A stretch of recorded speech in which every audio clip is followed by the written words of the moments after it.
Welcome everyone to a special edition of Journeys in Dratori. This is a bit of a side quest. We're going to call this the Blackrazor Saga. We are here with two of our currently absent characters, Mialana and Jacen, who left the party shortly before we began streaming and shortly before the party was teleported to Redbridge to begin the current quest that they were on. So, as a little recap here on what has happened prior, a very long time ago, the Lights Gambit party had ventured within the Pale Mountain. There to do some dungeon delving, they found many a wonderful treasure, including a sword of blackest steel that was dubbed Blackrazor. This sword was undoubtedly cursed, and the party was sure of this, but Mia, taking up the sword, felt she was the only one strong enough to be able to handle the sword in its current form. She carried the sword throughout their adventures, thwarting the dragon cult and stopping the resurrection of the Dragon Queen Tiamat, and continued to carry the sword through her training and growing as a person, and even starting her marriage and her life outside of the Lights Gambit. When the sword began to hunger once again while in the capital city of Diabodos City, it constantly needs to be fed the energy or souls of those it slays. This energy is imparted to its wielder in the form of extra hit points for game stats, but really it's just an extra boost of power that can be almost addicting at times.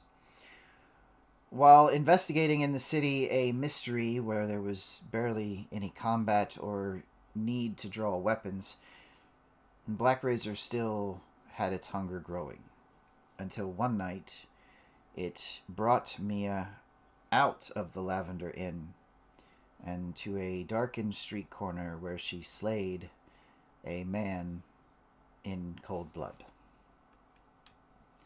This, of course, shook Mia and her morality to its core, and she decided to leave the group, whether it be for the safety of her party members or for her own reasons to try and get rid of the sword, or to at least lose the grip of this curse upon her.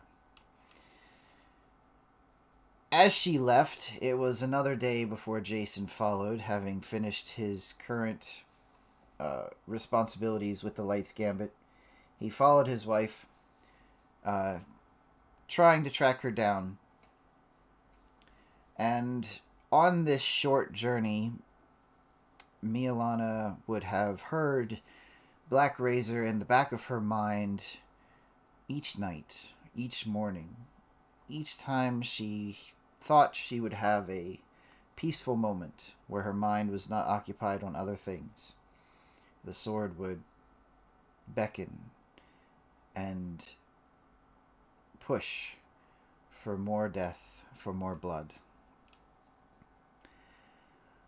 It was until she reached the town of Greenest when Jacen caught up with her. Greenest, the town they had been in together and helped to fend from the dragon cult at the time. It was here that the two finally met up once more. And we are going to let Mia and Jacen play out that meeting for a moment, just to kind of get us into the narrative and to let them get back into a couple of characters they haven't played in a long time. Mia is a elf, Fey elf Eladrin, no seasonal change. She's early 100s, like 125, 130. Scars all over, light skinned, purple eyes, white hair, braided. She carries various weapons all the time. If she only has one weapon on her, probably because she's relaxing. Like that's her. She's probably going to bed. Snarky was the leader of Light's Gambit. Married. So Jacen is about just around 6 feet. Pretty scrawny, like very little muscle. Very pale, dark blue hair. He's a half elf. He's always covered in his cloak. His eyes are normally a bright blue, but they generally will change based on whatever power of magic he's using. He, as a person, he's very self-assured, very confident to the point of arrogant at times.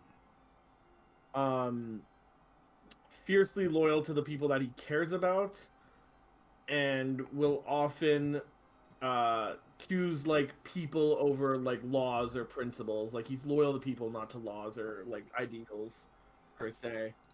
And he was very upset when his wife ran off after they were supposed to try to fix the sword thing together originally. So that's where we're starting. Yeah. Oh, and Jason's significant, like 80 years younger than Mia. Because half elf. Kuga, baby. Yeah. Mia's and we do have guest star Okami with us tonight, so she'll be in the background. So with that, you guys have decided where you want to meet up. We'll have a short little confrontation or greeting between the two, and then we'll move on because we're only gonna be rolling for about 2 hours tonight. Cool. Mia's posted up against a tree with her broom, waiting. Jason's gonna land, like slowly descend from the sky after, because he's been flying to her. Jason's gonna slowly descend in front of her before like running up to her once he lands. I don't want to hear it. Like, I know it's coming and we have a lot of time to talk about it, but right now I'm running on very little sleep. I'm irritable. I'm hungry. And I have someone continuously talking in my head, even though we broke that connection, and it's just driving me, I don't know, a little bonkers right now. Jason's gonna, like, as you say that, he's just gonna run up to you and just wrap his arms around you and hold you very close. And then start, like, walking with you towards one of the inns to get you food and rest. He doesn't even say anything, he just holds you and, like, brings you closer towards food and rest. It's not fair when you're nice to me. It's not fair when you leave me to worry about you either, but here we are. You didn't sound worried, you sounded mad. I was mad. But I was mad because I was worried. You shouldn't have left without me. You shouldn't have left without me, but it's okay. We're gonna do this. Honestly think it's better if I do it alone, but you're here now and I know you're not leaving. It only took you a few years to realize that I was going nowhere, so, you know, we're growing as a couple. That's good. Disgusting. Let's get you fed. You look like you haven't slept since you left. I haven't. The bags under my eyes, their bags have bags, in case you haven't noticed. I think there's something currently living in my hair. I don't know. I haven't even tried to get whatever it is out. I don't even know where I put my money bag. Honestly, I just fucked off in a hurry, so I haven't really looked for anything. I think I had some jerky. I hope it was jerky. I don't know. I ate something on the road. Jacen just kind of like tries to laugh it off, even though he's very worried, and says, "Let's just get you fed right now. Relax. We're gonna spend the night here." I can't relax. No. We gotta keep moving. Like, I understand sitting, eating, but I don't think I can sleep. Alright, fine. Then let's sit and eat and then we'll continue. You need to get something in your system. Jacen, you do notice the bit of blackness that outlined her veins once before is beginning to show again in places. Not as pronounced and severe, but someone who Can knows her well enough, you see it. Okay. Do I have to roll anything if Jacen wants to try to look unfazed, even though he's actually super worried? I mean, you guys know each other well enough. I don't think you gotta worry about it. All right. So Jacen's gonna take you to get food. He's gonna conjure Nero to be near you because he knows that Nero generally comforts you. And says, "Let's eat and then we'll go. Okay, get something in your system. Relax. I'm gonna." He's also gonna look through his spellbook to see if he has any spells that could maybe try to ease her mind. Not necessarily put her to sleep or get rid of the voice, but just something to even calm her. I mean, the only thing that comes to my mind is calm emotions, but I don't know if you have that. I don't know if I have it, and if I do, it's definitely not prepared. But it could be after I sleep next time. So yeah. While we are walking, I conjure Azazel. Okay.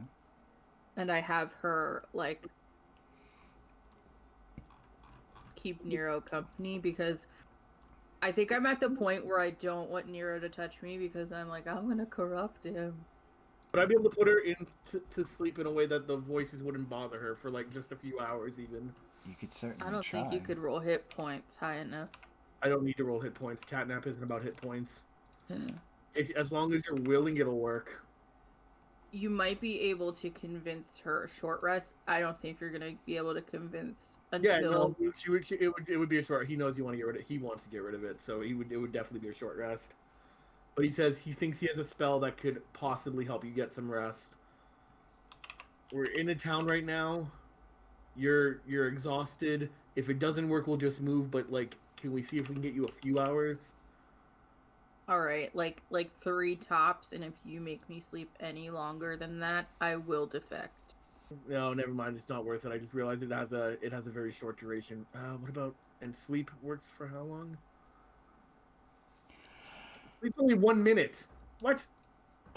Never mind. Jason ain't putting shit to sleep. I thought it was I thought it was a bit longer for it. Never mind. Sucks being a good wizard, huh? Right? Yeah. Right. Shitty spells. So Jason says, "Let's get you fed, and then we're gonna go." Okay. So, are you guys gonna travel on foot the rest of the way, or by magical means? I have the broom. I do not recommend you flying when you're barely awake. Well, I can also cast fly. Yeah, but if you fall or lose concentration. If 2 of us can be on the broom, just strap me in. That makes sense. Who was the room? Zoom, zoom, vroom, vroom, motherfucker.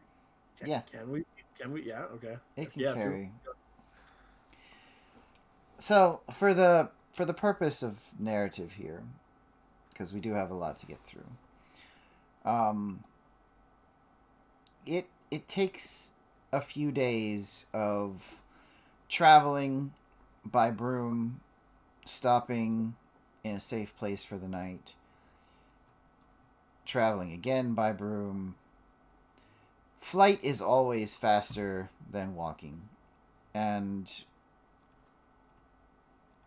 after arriving in Astilabor, you all are able to gain magical passage through the Adventurers Guild that will give you a teleport to Aurum Alba. No, thank God. Upon arriving at Aurum Alba, Mia, we had talked a little bit. You were going to attempt to speak with your old boss. I gotta find Terry. Teriani Virus, otherwise known as the mother of Magitech in this world, and the creator of the Virus Lanterns, is a elvish artificer that is very much described as a recluse. Within the elvish city of Aurum Alba, she lives in one of the high towers that overlooks the central lake. And while it would, of course, have a wonderful view, it is a tower of no windows that can be seen from the outside. With some convincing and perhaps a bit of name dropping, Mia and Jacen are eventually allowed in to see Lady Virus. The workshop that you two are brought to is rather disorganized to your eyes. There are pieces of scrap metal and cogs, and there's tubing that runs along the walls to different stations within the room. Bubbling pots and flasks feed into glowing orbs or whirring machines. In the ceiling, there is a spinning contraption that seems possibly keeping track of the solar system or the days itself. It's hard to tell with everything that has been built here. A rather tall, blonde-haired elf is currently sitting at a workbench with these very large goggles looking down at something small and clockwork in her hands.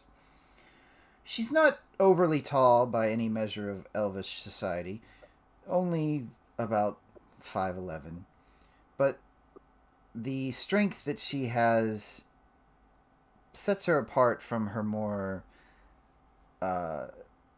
gentle and less defined forms of her colleagues and brethren. She apparently hears you both come in as she raises a hand holding the clockwork item in the other. Just wait. 3 more seconds. Terry, we don't have 3 seconds. There's always time.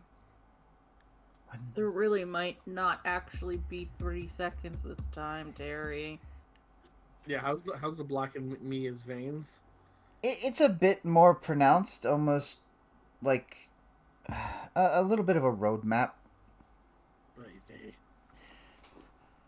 She kind of groans, and as the little clockwork thing, a piece falls off and a spring extends with, a comical boing.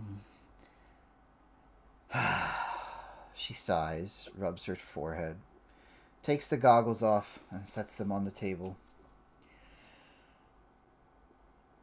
What happened to you? I, sidle up across from her, pull up a bench. Or, a stool, collapse down into it, put my head in my hands, and I'm just like, alright. Cliff Notes version. Are you ready? Pay attention. I just don't know if I can repeat it for sake of death. You know about the sword. We've had conversations about the sword. The sword was under control. We got sucked away by this fucking wizard I'm going to kill one day. And sword got out of control. Someone died. I feel bad. I want to destroy the sword. I need help. If I don't get help, the sword destroys me. That's kind of the quid pro quo we've got going on right now. I haven't slept since I left, whenever that was. I've barely eaten, and I have their voice still inside my head, even though the connection's kind of technically broken. She looks at Jacen. And you let it get this far? Don't, Jacen looked at her Terry. straight up and says, "Have you tried winning an argument with her?" It's true. I warned you about that sword in the first place. The moment you showed up on my door and was applying for the security job, I told you that weapon was... I know. I don't have time for the condom. I don't have time for everyone to tell me that. Okay, afterward, you can all say, "I told you so, Mia. All right, we'll fuck around then. Okay, I don't have time to find out right now. All right, as long as I get that chance. But that aside, I have been working on something while you were gone because I figured at some point you'd be back. The the sample of the blade that I took, it emanates. It emanates energies from the Shadowfell. We both know this. I mean, look at the thing. Never mind. Anyway, I've been working on a bit of an elixir that I believe will kind of stave off the effects until you can break your connection completely with this thing. 1 second. And she kind of turns around quickly. And she's wearing kind of these... The closest reference I can give is like cargo shorts that are held up by these suspenders, and on the suspenders are attached tools in very particular places, always within reach. I want to cosplay as this person. She's got kind of a it's I guess you could call it a t-shirt, basically to cover the torso under the suspenders, and kind of something reminiscent of like an old newsboy's cap on her head, where the goggles usually are sitting, but she was so flabbergasted she left them on the table. I definitely need to cosplay her at some point. God, I have all the pieces except for cargo shorts because I'm not that kind of gay. But very large work boots as well, just to protect the feet and all that. Damn it, I am this kind of gay. She rummages through a cabinet, and you hear the bottles moving around, and there's a couple things that fall off, and she doesn't seem too worried about it. Oh my God, Terry, do you need help? If I have to wait for you to find something. No, it's here. You're gonna need to get a necromancer. I expected you back earlier than this, but never mind. This one, yes. And she takes out this long, golden vial, and you can't see what's inside. And reaching behind herself and plucking from the suspender a bit of a syringe, she jabs it into the cork in the vial, fills the syringe with this thick, kind of reddish purple fluid, and walks over to you, eyeing your thigh like... Whoa, what? I'm sorry. When you said elixir, I thought bottoms up, chase it with an airplane. I'm sorry, there is no time. Whiskey. Jason's gonna put his hand on Mia's shoulder and says, "Calm down."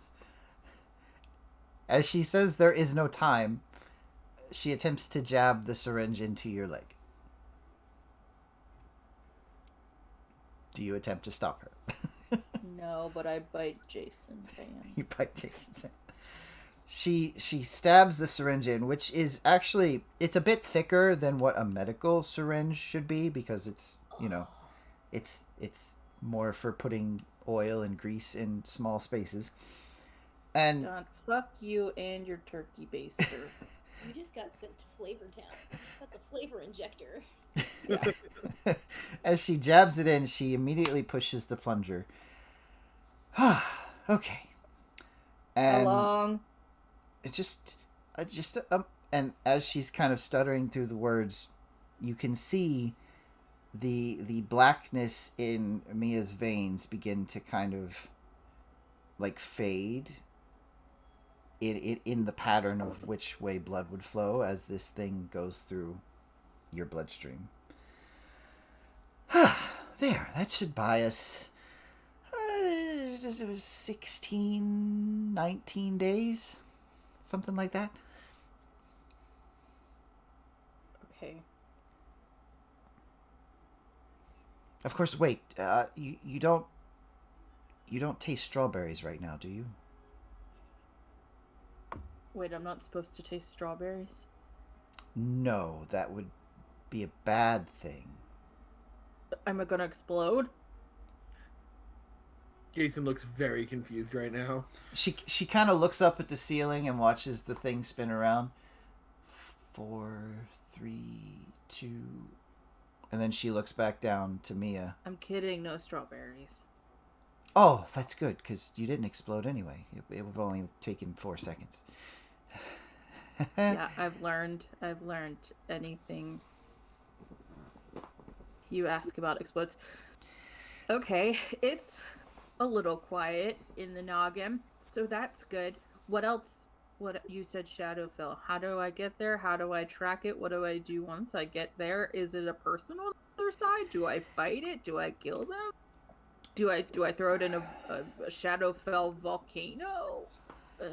Well, all of those are good questions. You see, the elixir I've given you, I've kind of pulled, I guess you could call it essence of Fae from the Fae realm, and because the two are opposites, I won't explain the science, but I'm not sure, to be completely honest with you. This is kind of out of my wheelhouse, but I do have a contact that knows very much almost everything about magical artifacts and items. It's just kind of far. How far? We're talking the Fat, come on. the eastern deserts. I have to go to the desert to find out about a magical item to then get to Shadowfell? We don't know that you'd have to go to the Shadowfell, and I'm assuming she is a sorcerer. She would have a way to get you to the Shadowfell if that's where you needed to go. Do you have a way to get us there? Teleportation? Is there a circle? I'm not that kind of Him. He can, but is there do you have the other side? Or a way to find out what the other side is? Well, I have kind of I've built something that Larry, you're telling me that I have to travel via one of your fucking prototypes to the other side of the continent when we're in a city of Magitech. Well, I mean, the airships could get you there, but it would take up a lot of the... Forever. Have you seen the way they fly those things like a bunch of 900-year-old elves? Well, dear, they some of them are, but that's neither here nor there. What I have created is a ball of sorts that we can place you inside of. The ball actually shrinks itself and then is shot via a magical discharge through a small rip in the plains. And you're stumbling because you see this face right now, this eyebrow, Terry. It's twitching. Yeah, yes, but it's still. I mean, all the fruit. We don't have any choices, Mia. Not like we have an abundance of travel options available to us. You're a wizard, like a really good one most days. Only one of the apples we sent through came out inside out. I mean, if I'm gonna die anyway, might as well be an inside-out apple, let me tell you. Alright, whatever. I'm too tired to fucking care anymore. If I'm gonna die, I die. Okay. We eventually had to get to human trials anyway, so, yes. How many apples, Terry? 27. And only one came back bad? Why did you look to the side when you said that, Terry? Well, there was 5 pairs that didn't quite make it. insight check. So that's 6. That's 6 out of 32. Jacen does the math. He's like, all right, so a bit worse than a bit better than 1 out of 6. 22. She's being completely honest with you. She has no reason to lie. She's always been honest about the science of things. She seems very confident, though. Sorry, I was confident once, and then I killed someone. Jacen is going to Me. Jason's gonna take out of his pouch and eat one last breakfast sandwich, thinking of his best friend Garganoth, and says, "This might be the last breakfast I ever have, Garth." While discussing, while discussing, Terriani will walk across the workshop and pull off this large cloth that's covering this massive whir of magical tubings, and there is actually a large chunk of toberite that is spinning in an orb over top. And all of this, there is a crystal, perhaps glass orb that is kind of broken in half in the center, and within it is a bench, like, to sit upon. So if you both sit here, I just ask that you make sure that you have nothing from the elemental plane of Earth in your pocket, like specifically attuned to the elemental plane of Earth, because we've found that for some reason the ball will tend to try and go there if it's not important. I'm sure you don't have anything. Just have a seat. To my pockets, and I'm like, any of this. It doesn't seem like any of that's specifically attuned to that plane of existence. No. Jason's gonna show his pot stuff. Does get any of this?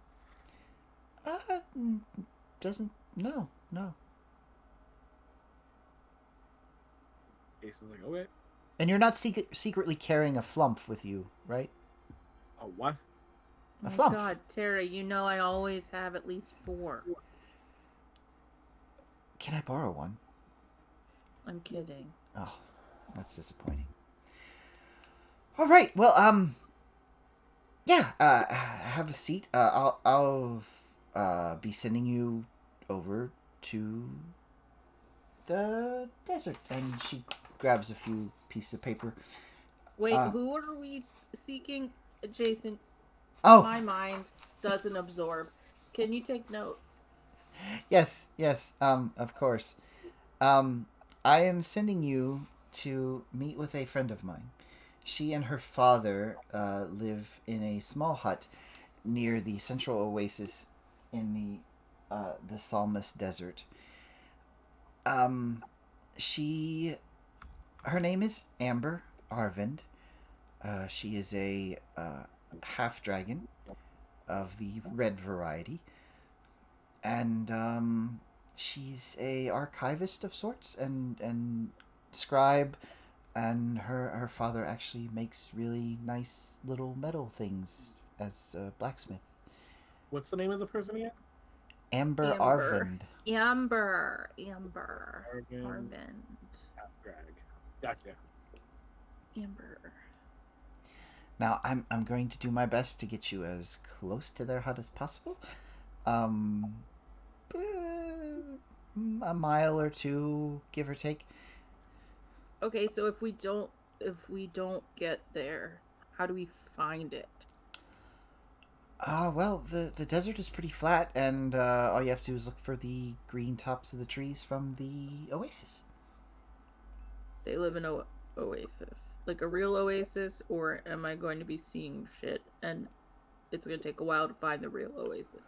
Oh no, they've assured me it's actually a very large body of water that's surrounded by a lot of green, and yeah, I'm assuming it's real. Okay. You know, I Let's don't leave my workshop often. Right, and you don't get sarcasm or jokes, but one day we'll fix that, Terry. I just don't see the point. I mean, if you're going to state something, it should be a fact, and that... never mind. Terry, it brings people joy. All right, as much fun as this conversation is, can we possibly get there or get dead? Yes, and just remember, if you should probably at least be back here on at least the 17th day, give or take. Just Oh no, yeah. Jacen, give me a piece of parchment and a pen. Jacen hands Mia a piece of parchment and a pen, or a quill. I'm gonna write a letter, and you're gonna send it to the address, please. Thank you. I'll put a coin in there. Okay. Basically, it just says, Kyrie, take care of Light's Gambit. Don't listen to Kaylin. Something's weird there. They no longer are number 2. Okay. And then, if I die, / if Jacen dies, give our house to the cook. She's nice. She will happily take the letter and kind of tuck it up under the side of her hat for safekeeping. Okay, just, I haven't put seatbelts in, so just hold on to the bench or each other. And, oh, I almost forgot. And she walks over to her workbench and grabs a small little cloth sack and walks over, opens up the sack. Okay, you need to each put one of these in your mouth, and she holds out this little square piece of what appears to be chocolate. Jacen, very, very, hesitantly and scaredly opens his mouth. Yeah, I just bottoms up. Can't be worse now. Okay. At least if this goes wrong, you'll have had some wonderful chocolate. And she reaches over and hits the button. As she hits the button, 2 things happen at once. There is a bit of crackling electricity, and the ball that you guys are sitting in snaps closed, and everything around you begins to get bigger and bigger as you begin to shrink. Jason's gonna hold me his hand. The ball begins I'm crying, but I don't realize it. The ball begins to kind of rattle and shake as some force lifts you guys up to about eye level with Terriani. And she kind of smiles and does one of those things where she's kind of biting at the end of her fingertip. A little worried, but still looking pretty confident. And she throws the lever.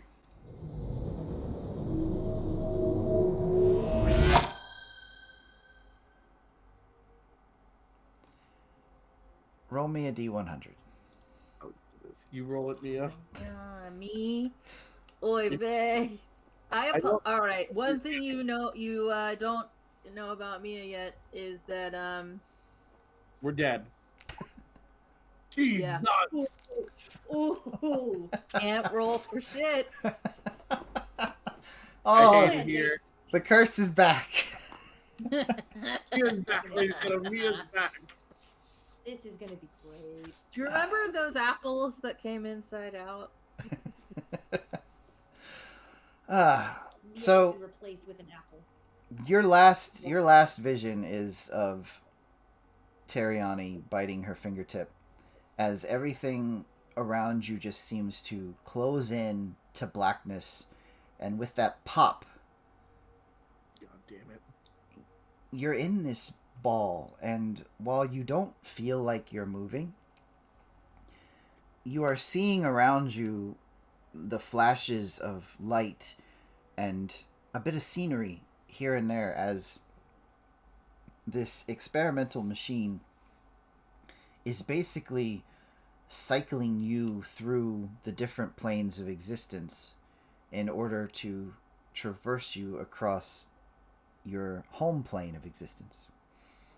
And so you may see a fiery explosion of a volcano for a split second, and then the cool winds of the plane of air as steam clouds rise and the earth rumbles as two elementals are fighting as mountains in the distance.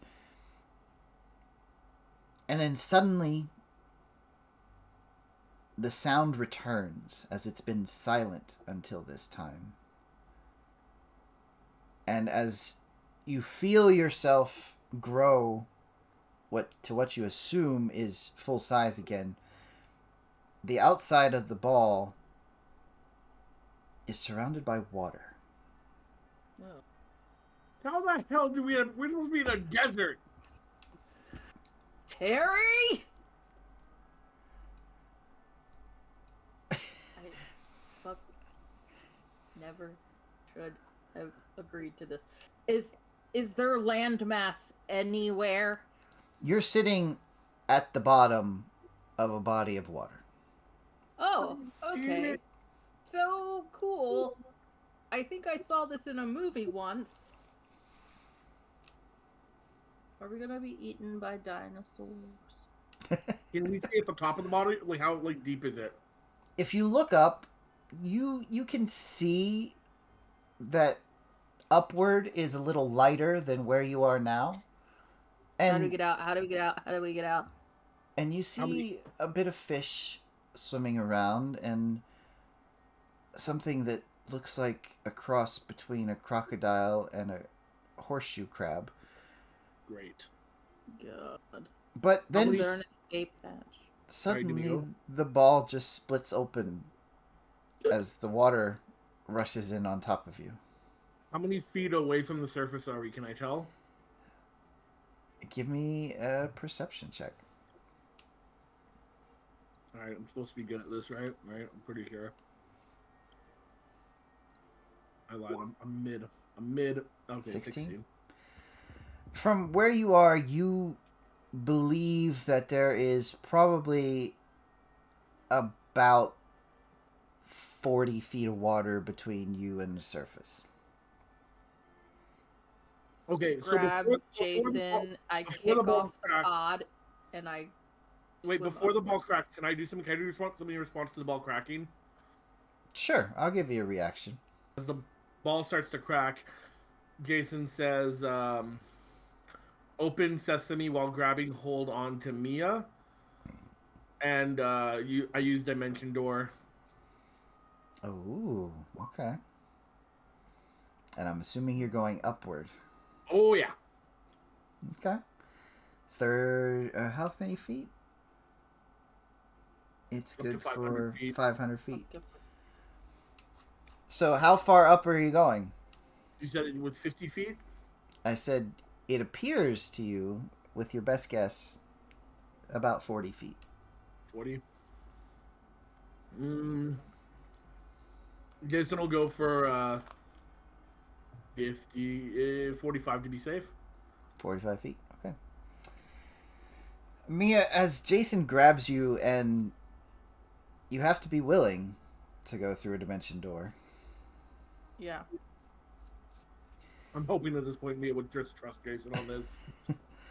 The dimension door, as it opens up, you basically fall through it as the water rushes in from the top. And when you come out the other side, you're about 2 feet from the top of the water. And you both fall into the water with a splash. I'm assuming both of you can swim. Yeah. Mm-hmm. Okay. With a bit of righting yourself and treading water, you realize that you've landed almost perfectly in the center of the oasis that Terriani spoke of. There are luscious green plants that surround this body of blue water, with trees and a few scattered dwellings on the north side. But it is the south side that gains your attention, as there is a toppled statue with a large blacksmith's hammer that is slowly being swallowed up by the sands just on the outskirts of the oasis. There's no point out to me and like motion to start swimming there. Yeah, how we should head there. How far away? I mean, it's going to take a little bit of swimming. It's probably about 120 feet or so. It's a large lake. Okay. It takes a bit of time, and you're probably a little bit winded at the end, but you end up coming up onto the shores. Oh, remind me to punch Terry so hard. Like, dead arm. I'm gonna dead arm Terry. Jason's just like, I hate physical exercise. And then just like rolls over on the sand. Shut up. You were working out before we got recruited for the latest mission. I saw you get up early. Jacen winks at you and flexes. And then just rolls back over, gasping again. Okay, you didn't work out that hard. You're not wrong. Alright, let's trudge. I like wring myself out. The oasis is pretty much the most livable aspect of the Salmus Desert. Here, the different tribes that live in the sands come to gather water, and while no tribe really controls the oasis, it's just kind of agreed upon that this is common ground. And so as you guys are walking toward this statue that is toppled, you're able to see different walks of life. There's some small gnomes that have a very dusty brown skin that are gathering water into these large clay tanks. There are a few almost reptilian-looking folks that are sitting at the base of one of the trees, cracking open some fruits that seem to have fallen. Everybody seems to have a sense of peace here in this particular spot. When Jacen sees the gnomes, he just says, I miss Lavira. Ooh. I pat the dagger and say, R.I.P. Rip little person. Hashtag rip little person. Oh. We're looking for a half dragon. You know, because why not? Why not would this journey take us to a half dragon? Growing closer to this fallen statue, it is a massive structure. And the sandstone, while kind of the details of the statue have been blown away by the wind and the sand, someone out under the crook of the elbow has built a bit of a dwelling. It's made from mismatched pieces of wood and cloth, and a rather sizable home has been fashioned out of this fallen statue. You immediately notice a bit of smoke billowing up from the chimney that actually goes kind of out the shoulder of the statue from a makeshift pipe. And you can hear the heavy sound of a blacksmith hammer as it pounds against an anvil.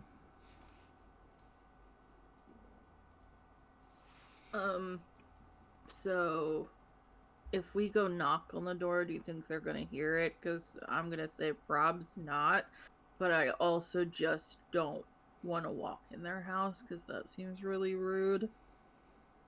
Do I know what help for that? Can we see in the house through a window or anything? The house itself, you can't really see into. The dwelling seems to be kind of protected from sandstorms with heavy cloths that seem to like cover the windows. But there is a sign that's written in Looks 3 good. different languages. One in Common, one in Elvish, and one in Draconic. I'm pretty sure I can read all 3 of those. Well, aren't you fancy? I can at least read 2 of them. What's it say? It says, for service, come around back. I just start walking around back because I know he's smart. If I can read it, he can read it. Jacen pretends to have trouble reading it Shut the fuck up. Get on. and then follows Mia. There's kind of a place where the sand is more compacted. You can kind of see the walkway that goes around the elbow and between a bit of arm that has split off from the statue. And coming around to the literal back of this statue, you find what can really only be described as a blacksmith's setup. There's a furnace that's at a glowing heat, and a rather large anvil that is being pounded on by a rather burly half-dragon with his left arm missing. As he sees you both approaching, he takes the hammer and sets it down and picks up tongs and takes the piece of metal he's been working on and sets it back into the forge. With the one arm he does have, he will kind of dip down into his quenching bucket and grab a rag and wipe off his scaled brow as his tail curls around the hammer and lifts it up behind his back. Well, what'll it be? You need sand armor, shoes for a horse. Are you Amber? Do I look like an amber? Look, I'm not judging. I'm just asking. You could be. I don't know your story. It's really hard to know the exact origin of like every name ever. I guess you're right. Forgive me. Name's Samuel. Samuel Blackhand. Not Amber. Would you happen to be Amber's father? Well, yes. Yes, I would. Seems our reputation precedes us on whatever far-off place you all... Why are you soaking wet? Harry. Yeah, does Terriana explain? Just saying Terriana. Usually that explains enough. Oh, that batshit crazy elf. Yeah, Yes, why she intends to put magic into everything metal, I don't quite understand. You're here to get Amber, though, right? Mm-hmm. Right. 1 second. And he turns around, the hammer kind of by his tail, using it as kind of a pseudo other arm. He carries it in with him and goes into the dwelling. And after a moment or two, what you all are able to see is, for a half-dragon, this female is rather short. She's about 5'8"-ish, and rather small and thin. She's got these frills along her horns that almost remind you of a librarian bun of sorts, where they're pulled back and kind of curled at the top. She's got a very bright shine to her soft red scales, and there's a bit of a youthful glint in her eyes. Amber comes around the corner, talking to Samuel, not really acknowledging that he has mentioned that there are people here, because he mentioned Terriana and she stopped listening to anything else.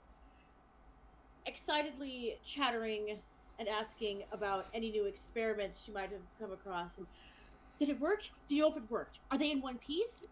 Are they right side out? I assume there's 2 of them. I don't know if she sent more than that, but these 2 seemed fine. Okay. Are they the, do you know? Well, you wouldn't know. But do they seem like they would normally be the kinds that would have the outside bits on the outside and the inside bits on the inside? You're just gonna hear a voice in your head say, "You know we can hear you, right?" Fireflower, they're right there. Oh my goodness. Oh my goodness. It worked. They're not dead. Well, I assume not dead, but... Not for lack of Terry trying. I mean, if she wanted you dead, you would have been dead and, not standing in front of me. You're not the usual thing she tries on. I'm surprised she tried on something so... large. Just Amber, because be nice. you're like half gnome, half dragon, whatever the fuck, how that happened, does not mean you get to be mean. Half gnome? Thank you. I'm not half gnome. I'm close to being half gnome. I'm just a little short. But you're right. I'm sorry. That was rude of me, and I do apologize. I just get very excited when she sends through new fun things. So, yes. My father told me you were looking for me. My name is Amber. What can I help you with? Well, she didn't send us with a note or like an introduction or anything, so I guess I tell you the story that I told her, but not out here. I'll get some tea put on. I turn to Samuel, giving him just a big, bright smile. Thank you, Papa. Yeah. And he kind of just... You, Mr. Blackhand. He kind of... The tail just, like, drops the heavy blacksmith hammer into the sand, and it sinks in a couple inches before he goes inside. He's going to drop that on his foot one of these days. I heard that. I'm still right. When they sit down, Jason's gonna start scribbling in a spell book as he's working on some new spells. Has he considered a regeneration for that other part? I've offered, I've looked into it, and he's content to just continue to be not up to his full potential. I say just loud enough that I know he can hear me. Battle scars teach us things about ourselves. Getting rid of the scars erases the lessons. Mia looks at like the 125 scars on her arms and shrugs.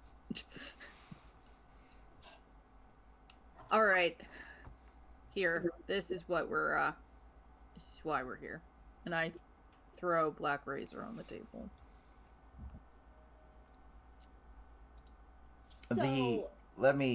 The sword itself is a long sword, done up in a very black steel that almost has a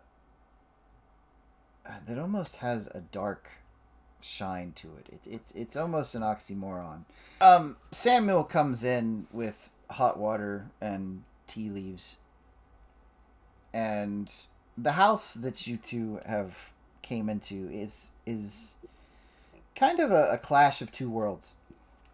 While it appears that these two are cohabitating very well together, you can see the blacksmith's craft hanging in different areas. The utensils and tools that they have in the home are handmade, while almost every bit of shelf space is filled with books and scrolls and notes that have been kept by a very careful and skilled hand. So yes, that is the sword.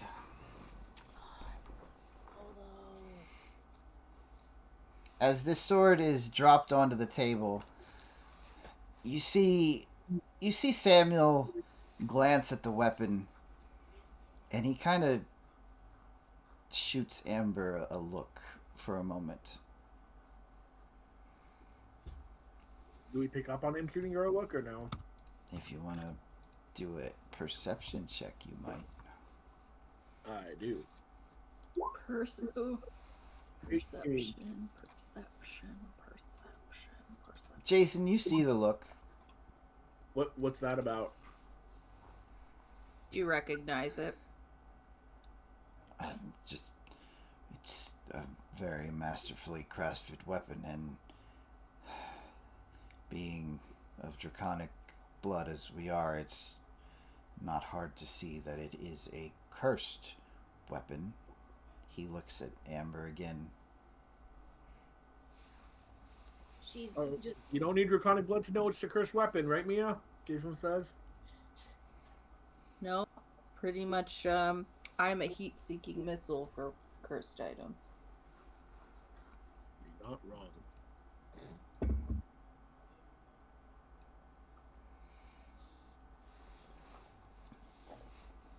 Amber is just sitting there staring at it, almost like she can't believe that it's really sitting in front of her. Yeah. Legendary lost weapon, Blackrazor, in the steel, not flesh. So, here's the skinny of, it's cursed, alright? So, I'm trying to either rid the sentience or just destroy the whole thing. Oh, there's no need to destroy it. Oh no, there's probably other ways we can handle it. It would be such a shame to lose a weapon of such great history as this. Yeah. Jason's eyebrows. The only way it's right leaving now. me is if it's destroyed or lacking sentience. Yeah, It's not getting passed to anyone else. I will go down with this sword if I have to. It does not belong among any halfway decent society.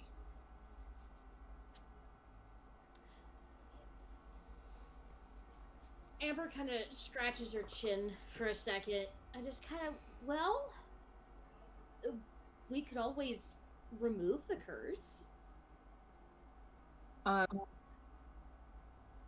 Yeah, tried that. It's not simply removing the curse. It doesn't really affect cursed objects. Jason says, if there might be a more powerful wizard that might be able to do it. I just might not have that ability yet. Jason like mumbles it because he's like low-key not happy about admitting there's stuff he can't do. Well, have you tried returning it to its resting place?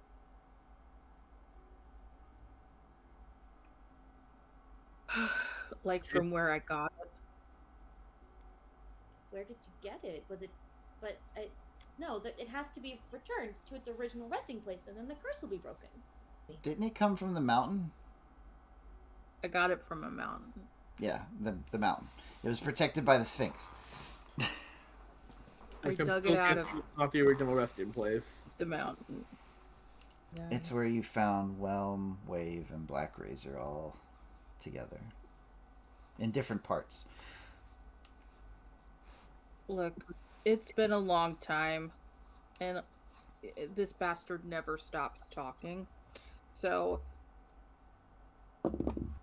I don't know where it's from originally, other than Terry said it's Shadowfell born.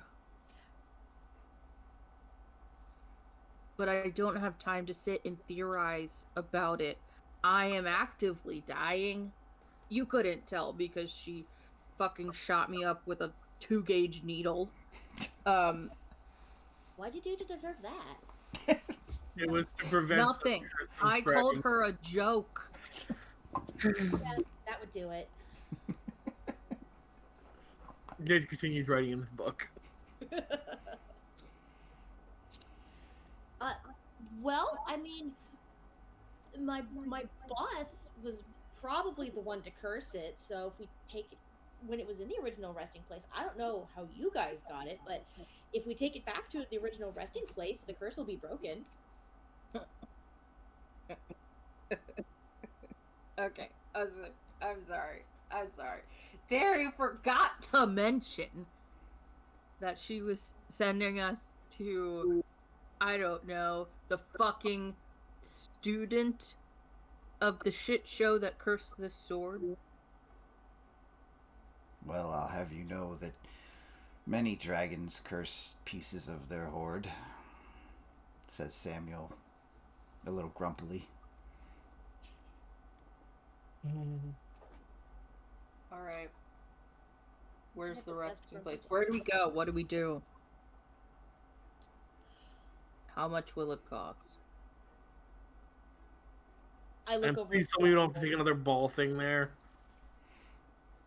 What were you saying, Okami? At the mention of price, I look over at Samuel. Because he handles that part, I don't.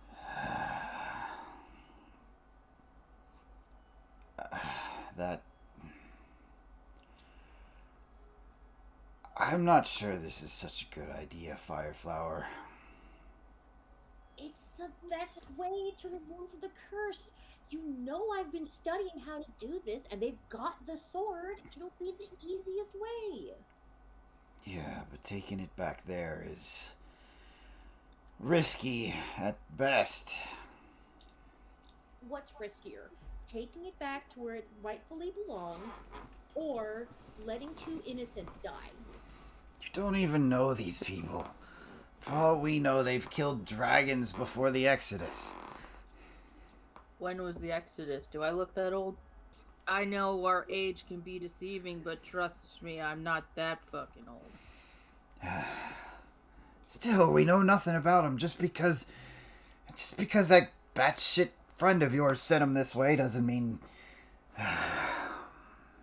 Getting too old for this. Well, that's why I'll go. You can stay here, tend the shop, manage affairs, and I'll lead them out to the place and remove the curse.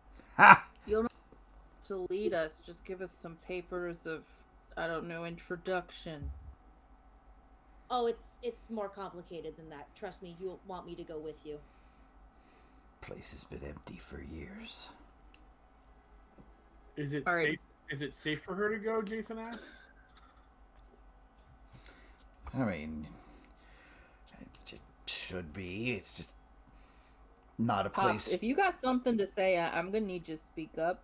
It's not a place we like to revisit around this house. It's not a time we like to think about. Well, that's why I'm asking. Like, if you don't feel your daughter's safer, we can go without your daughter. I'm not sure you'd be able to make it without her. Are you sure that you're able to make it? You don't look like the adventuring type. No offense. Now there, Missy, just because I've only got one arm doesn't mean I can't kill I her. was talking to your daughter. Hey there, Missy, just because she's a little short. She's a lot of shorts.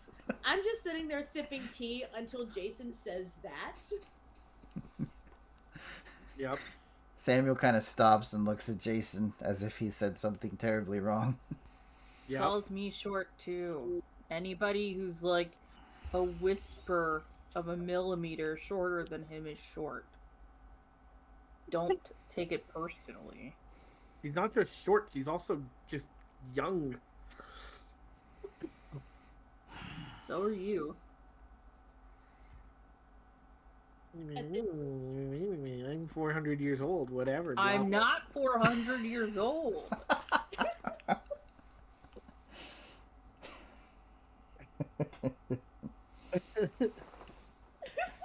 Jacen knows he's sleeping on the couch tonight. Yeah, I will abandon you in the middle of the night and not answer you. No, not again. I hate when you do that. Let's stop being a dick. Alright, that's fair. They're married, aren't they? Have to be. Yeah, it was a choice. I can't say yet if it was a good choice, but it was a choice. If That you was murder me, you made. could always claim temporary insanity. Well, I was cursed. You were cursed. This is true. You were under the sword. Yep, this is true. All right, how fast can this happen? Because I'm on borrowed time. Also true. It'll take 21 days. No, that's funny. You just signed my death warrant. Don't play with them. They're only mortal.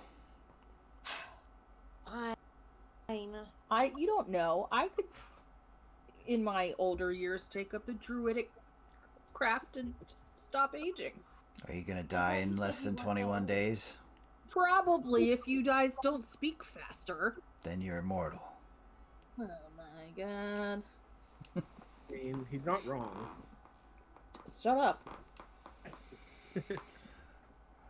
Against my better judgment, Amber. Tell them I know you have the key to the back door. Oh, Lord have mercy. She just kind of like, I totally don't have the, yeah, I have the key, let's go. So Amber stands up and I head over, pulling a key out of my pocket. And I kind of sigh a little bit because it is one of those things that is hard to think about with the place that we're going, but she just kind of, it shouldn't take long for us to get there. We'll need to pick up a couple things, but it shouldn't be long, and then we can get your curse removed. What do we need to pick up? Well, I mean, there's... What do we need? We need the Heart of Kepri. Heart of what? What? We need the Heart of Kepri. It's a large diamond that's needed for the spells to bypass the wards at the lair. Where is Where it? do we get this? Here she goes.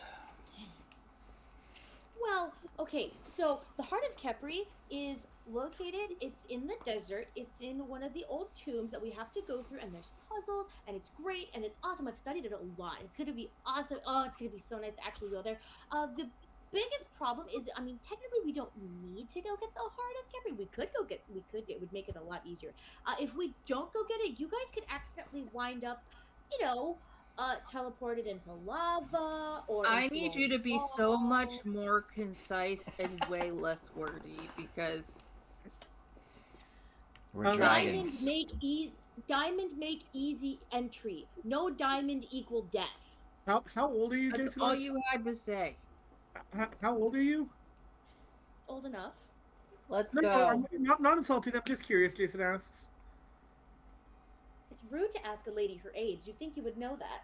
He teaches kids. He's great with the younger people. Let's go.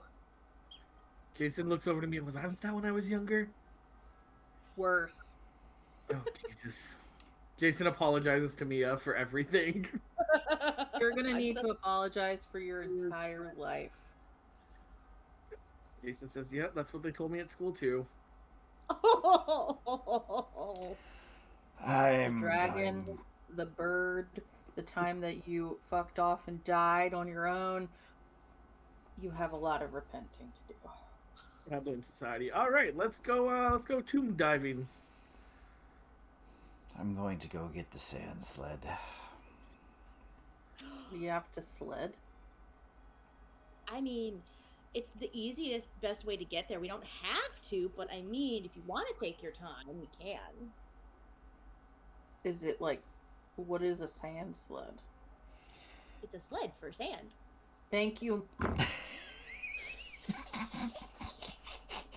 I feel like Mia is just having an aneurysm. Mia's bright eye has not stopped twitching since they left Terry. And with that line, we'll do a little time jump. Let's do the time up again. With the what is a sand sled? It's only a moment or two, but Samuel has unshored a. It looks like a boat on kind of stilts and sleds. If you've ever seen Avatar: The Last Airbender, sand sleds. There is a large sail to catch wind, and it is highly designed to skim across the top of the sand dunes. All right. Jacen doesn't care. He just wants to get in the tube. Would flying be faster or no?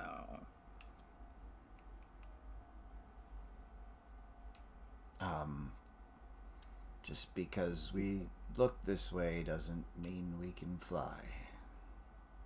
Oh my god, you people. Magical flying. It would be difficult if a sandstorm were to come up. Unless you Alright, prefer. Let's to go. have You all have your these driver's license for this thing? Of course I do. Your permit or your license? Terry Of course I designed have. it. That does not make me feel good. I'm still wet. Still Terry, twitching. it's- And I it's- still have a hole in my thigh. Well, that's your own fault for not plugging the hole in your thigh. Look, I can't promise she stays alive. Well, let's just say if she doesn't, I can't promise. I don't come back and we never see each other again.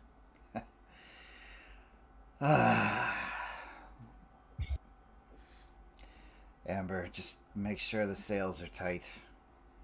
Make sure when you leave it, you drop the anchor.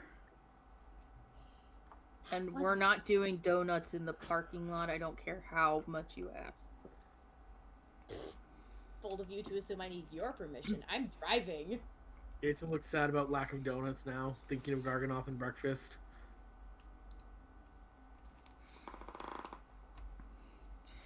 I'll All right. make sure I take care of the sled. I'll make sure it's in one piece. Better be. One time I lost it. Here, take this. And he reaches into his bag, this, like, large, like, happer sack on his hip. The hip with the arm. And he pulls out this kind of... It looks a little tacky. It's a cloak, and it has these patches sewn on with different items, like a rope and all these other things. And he hands it out to his daughter, kind of unceremoniously, kind of like holding a towel. Here, pick this up in the markets.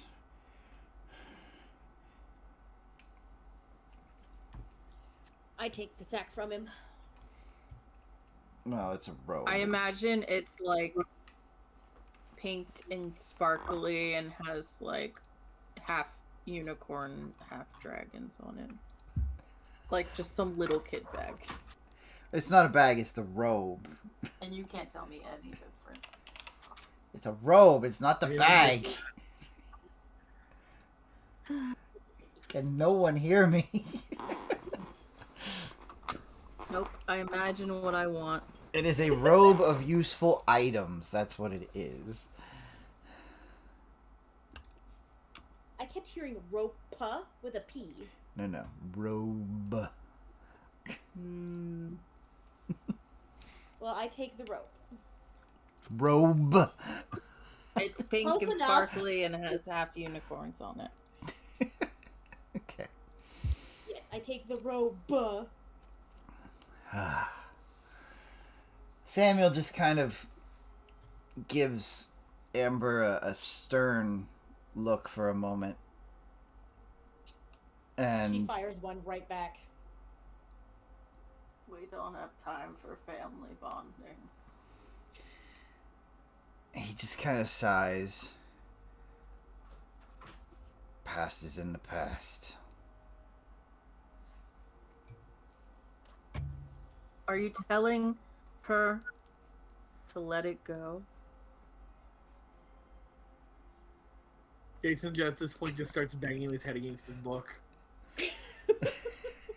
Samuel just turns around in the sand and walks back to the home. We'll be home by... Fuck, what's that? Curfew. Do you have a curfew? What's your curfew? The sundown? Whenever I get home. Sundown. Gotta be up for school tomorrow. Totally understand. Alright, Amber. Sailing on the sand sled. Let's have... The fact that you named your character, or somebody named your character Amber, is just cracking me the fuck up. What have you got against Amber? Like the Nothing. gem? Like the stripper? I mean... She is the gem of her father's life. Of course he's going to name her that. Yeah. Amber.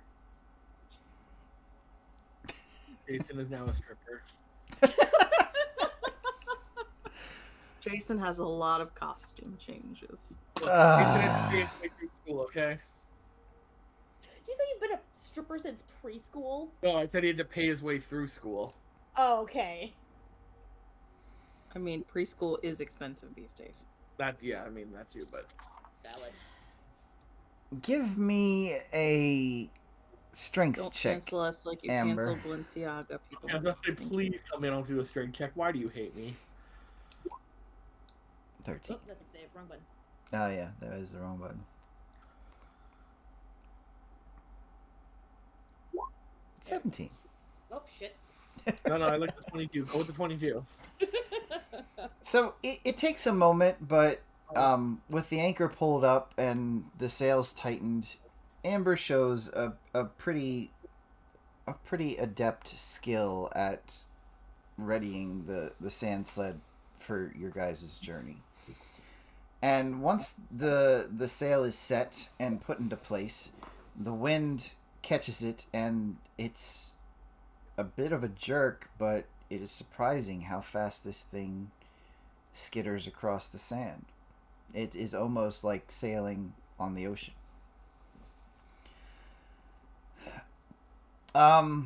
Amber, you're the one who knows where this temple is. Let's see if your survival skill can get you guys there in a reasonable amount of time. Oh, sweet baby Jesus, let's go, Amber. Come on, don't fail us now. Roll. 12. It is the hottest part of the day, and you are in the desert, and soon enough, all that you can see of the oasis is the tops of the very tall green trees, almost like a beacon that leads to the center of this wasteland. I don't think I've ever sweat so much in my life. You should come to the desert more. No, thank you. Do you live here permanently? Well, yeah. Then no, thank you.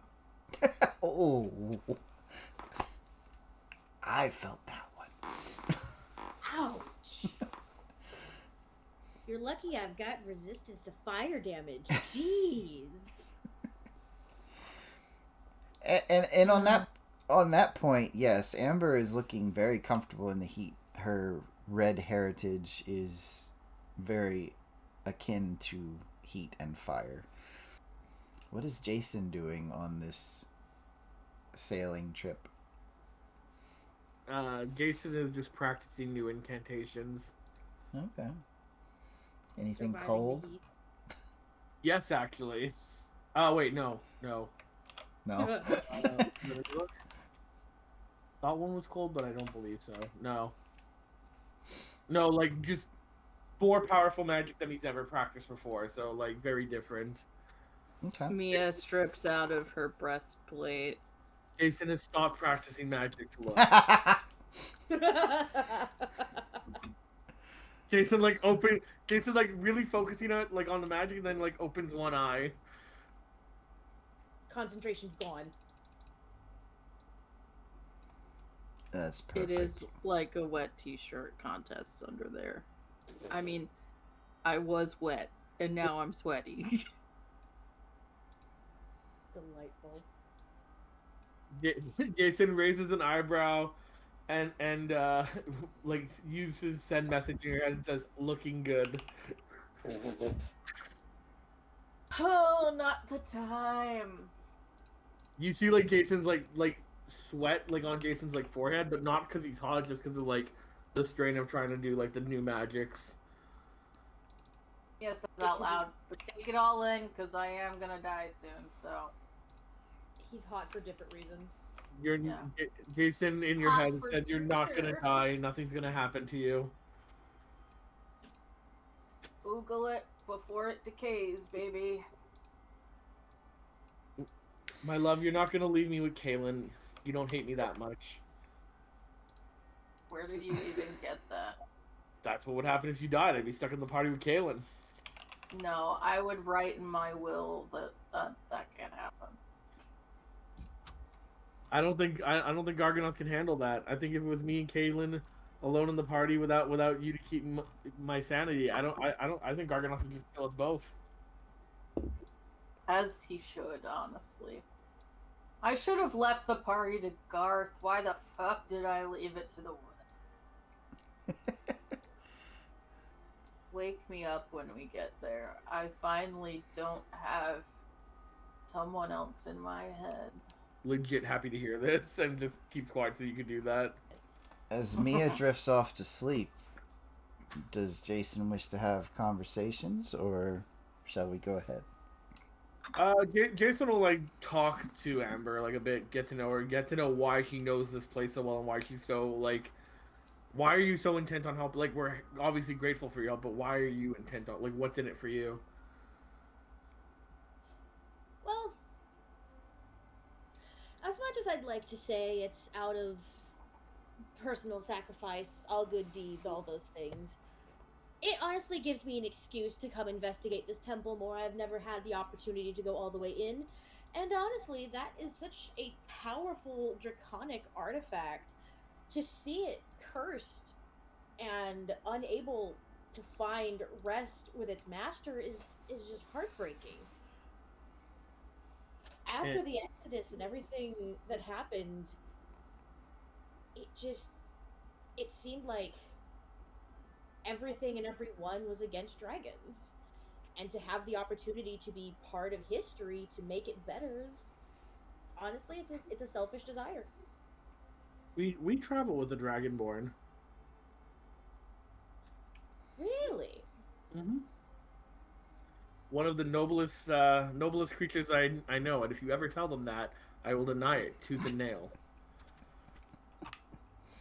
Interesting. Anything in particular about this Dragonborn that makes them so noble, or just? They're just a good person. They protect the weak. They use their strength to protect others that are not as strong. I kind of tell. I'll give her like a bit of a lowdown on like some of Malagos's deeds. Things like finding the Temple of Bahamut and reinitializing the Order of the Silver Dawn, which are the basic paladins of Bahamut and such. That's. I forgot. In your world, are Dragonborns related to dragons or not?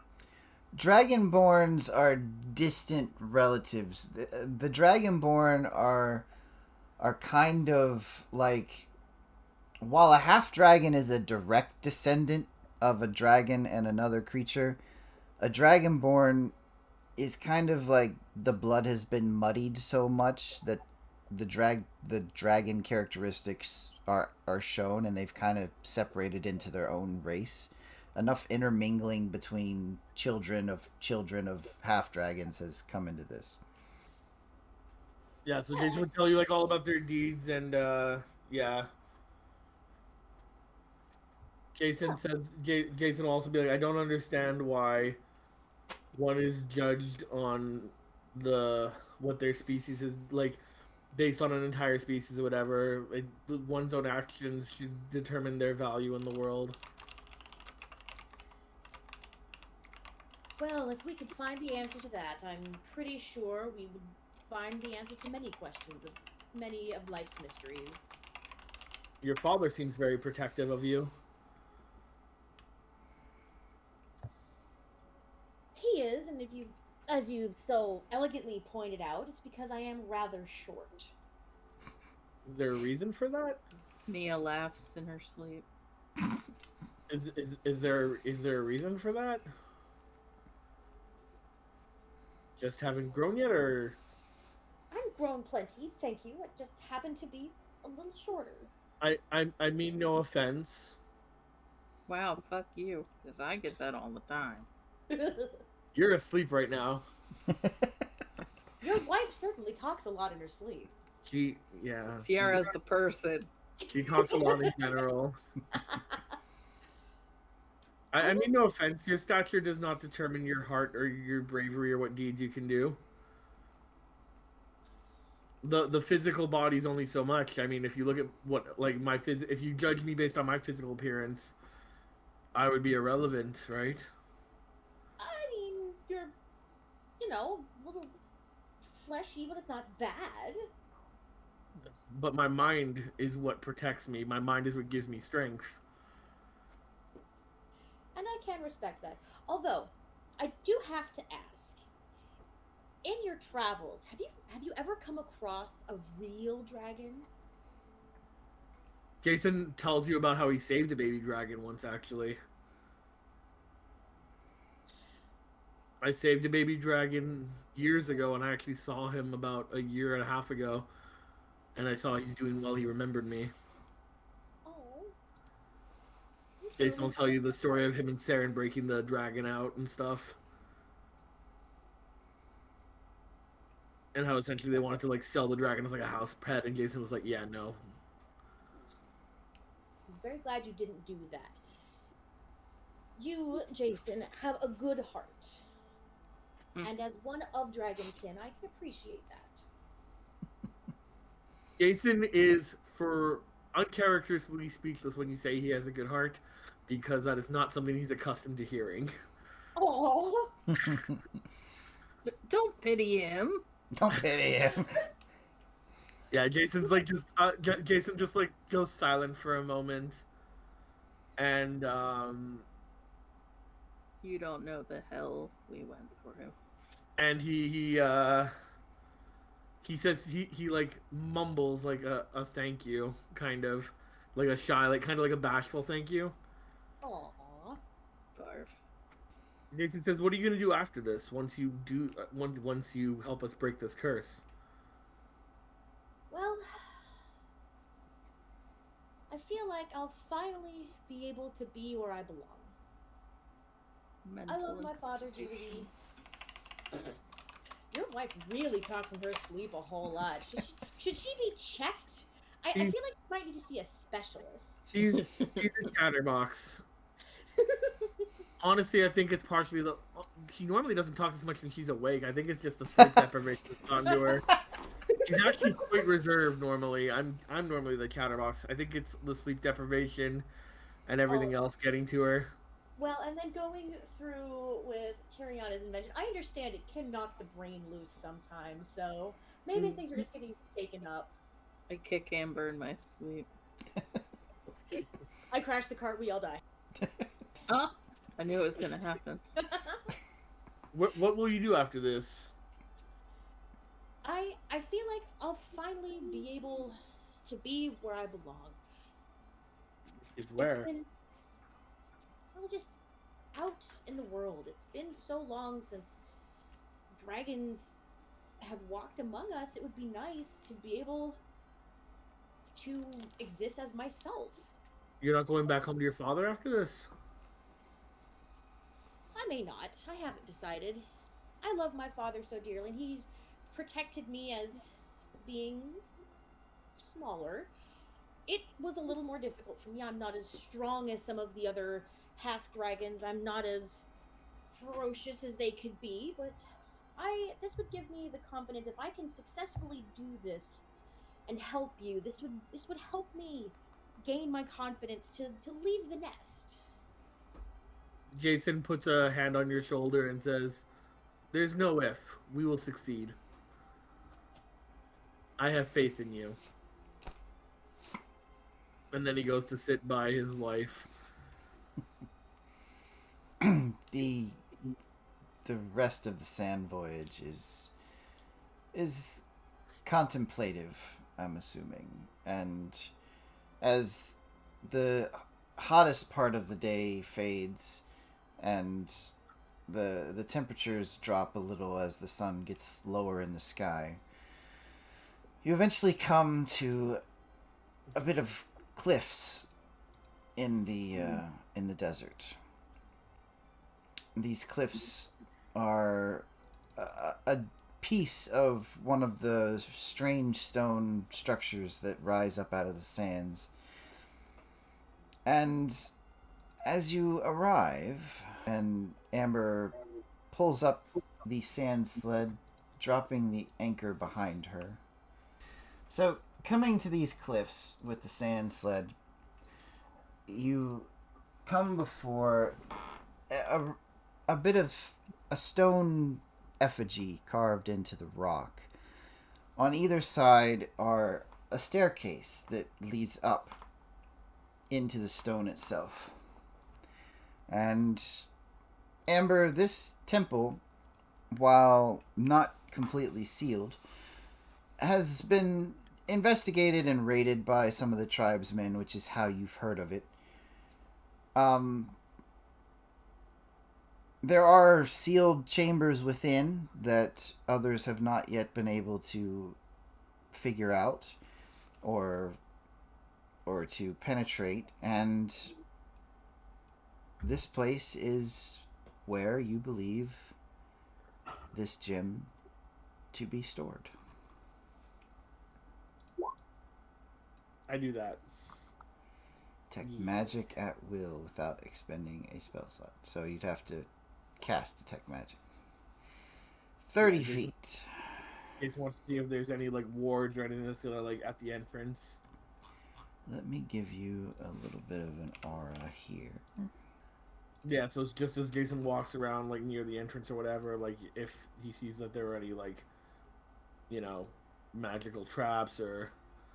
So Jacen, as you let this magic cover your eyes, you're looking around, you see small remnants of magic, like long since past, like bits of spells that have long since been broken and disbarred. Okay. It was magic at a time, but now it doesn't seem to be. Jason's gonna pass this on and be like, it seems safe. This once did have some magic protection, but it seems to have faltered since. Shall we? Jason motions to the stairs. Yeah, we don't have time to just fuck around, so. Let's go. Right side or left side? Right. Right, sounds good to me. Alright, so Jason is still gonna keep an eye out if there is any magic that seems like more recent or whatever. Mm-hmm. While he's walking, he's gonna like ask Amber if Amber minds if he leads just because of the detect magic. She hesitates for like just a second, but realizing that actually makes a whole lot of sense, steps back to let him go first. He also asks Mia. I'll bring up the back in case we're ambushed. Jason says, sounds like a plan. So yeah, Jason will take the lead and walk in. So this tomb, the light from the desert outside does not make it past the doorway very far. Oh yeah, I noticed that. It's real dark in here. The room itself is fairly well preserved, probably due to the heat and lack of humidity. Bits of debris have blown in or been tracked in by people ransacking the place. There's a large chamber that you're in, and you can see that there are stone pillars holding up the high ceiling above. But at the moment, you don't sense or hear anything that suggests there's life inside. And I can see with my dark vision, like the temple hasn't affected my dark vision. What you can see is what you can see. Yeah. No, I know. I'm just like, okay, yeah. I'm just making sure. Like, Jason, I wanted to know if like there was a magic thing, or like, because you said the light doesn't go inside. Like, Jason could still see like what he would normally be able to see in the dark. Mm-hmm. Yep. And everything in a gray scale. Yeah. Amber is very quietly grumbling to herself about the desecration and ransackers and defilers. Sounds about right.